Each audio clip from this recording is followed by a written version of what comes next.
Tuhan kita Yesus Kristus menurut Yohanes. Dimuliakanlah Tuhan. Sekali peristiwa Yesus pergi ke Bukit Zaitun, dan pagi-pagi benar ia berada lagi di bait Allah, dan seluruh rakyat datang kepadanya. Yesus duduk dan mengajar mereka. Maka ahli-ahli Taurat dan orang-orang Farisi membawa kepada Yesus seorang perempuan yang kedapatan berbuat zina. Mereka menempatkan perempuan itu di tengah-tengah lalu berkata kepada Yesus, "Rabi, perempuan ini tertangkap basah ketika ia sedang berbuat zina. Musa dalam hukum Taurat memerintahkan kita untuk melempari dengan batu perempuan-perempuan yang demikian. Apakah pendapatmu tentang hal itu?"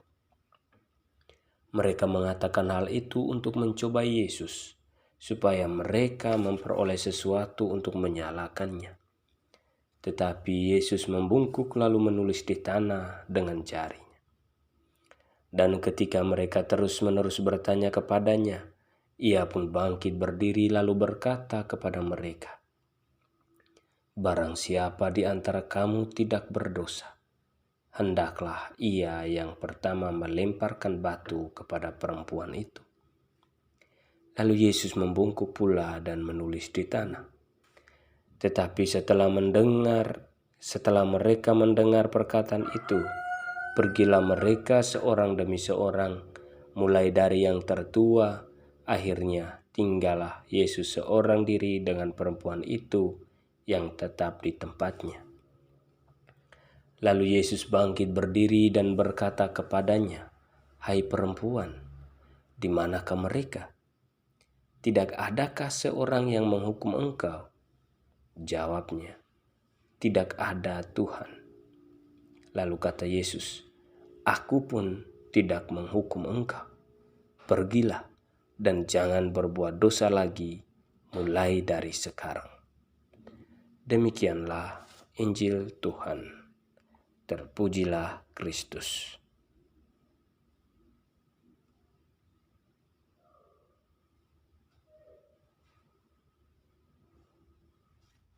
Saudara-saudaraku yang terkasih di dalam Kristus, saya mengajak kita semua untuk merefleksikan satu hal penting berkaitan dengan kisah Injil hari ini, yakni menghakimi.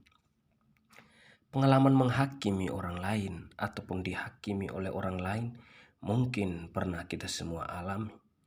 Kalau kita mau jujur, orang mungkin akan lebih mudah berada pada posisi menghakimi daripada posisi dihakimi. Menjadi orang yang dihakimi bukanlah suatu hal yang diinginkan.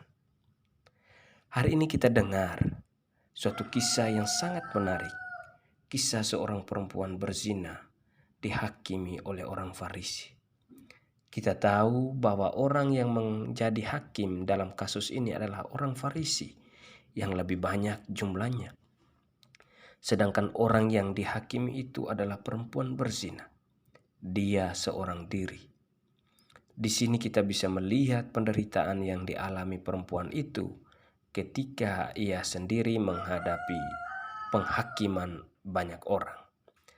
Dalam konteks Injil ini, mereka yang menjadikan dirinya hakim adalah mereka yang lebih mudah menemukan kesalahan orang lain dan menghakiminya daripada menemukan kesalahan diri sendiri dan kemudian menghakimi diri sendiri. Saudara-saudaraku yang terkasih, mereka yang sudah merasa diri sebagai hakim tadi tidak mengambil keputusan apapun untuk menjatuhkan sanksi atas perempuan itu. Mereka malah membawa perempuan itu kepada Yesus. Rupanya mereka ingin menyeret Yesus agar ia menjadi hakim juga atas perempuan itu. Tetapi reaksi Yesus menunjukkan bahwa ia menolak menjadi hakim atas perempuan itu. Di sini, Yesus secara tidak langsung hendak menegaskan bahwa hukum itu dipakai bukan untuk menghakimi orang lain, tetapi untuk mengukur moralitas pribadi.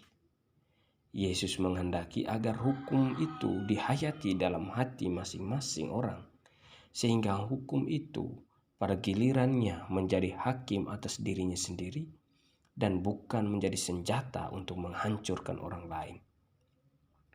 Yesus memberikan suatu loncatan cara berpikir yang jauh lebih luas, bahwa hukum sejatinya perlu dipahami sebagai awasan bagi seorang atau kelompok untuk menata hidup lebih baik dan bukan sebagai cara praktis untuk menjatuhkan orang lain.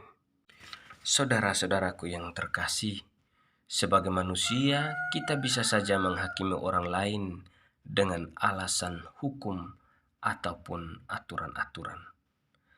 Tetapi kita juga bisa menjadi seorang tersangka atau orang yang dihakimi.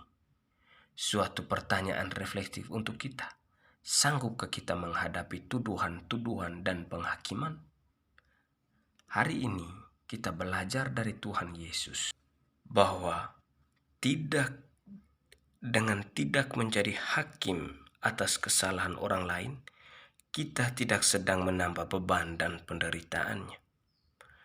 Hal ini tidak berarti bahwa kita membiarkan orang lain hidup dalam kesalahan dan dosa tanpa mempedulikannya, melainkan dengan tidak menjadi hakim atasnya, kita memulihkan kembali martabatnya sebagai seorang manusia dan memberikannya kesempatan untuk memperbaiki dirinya.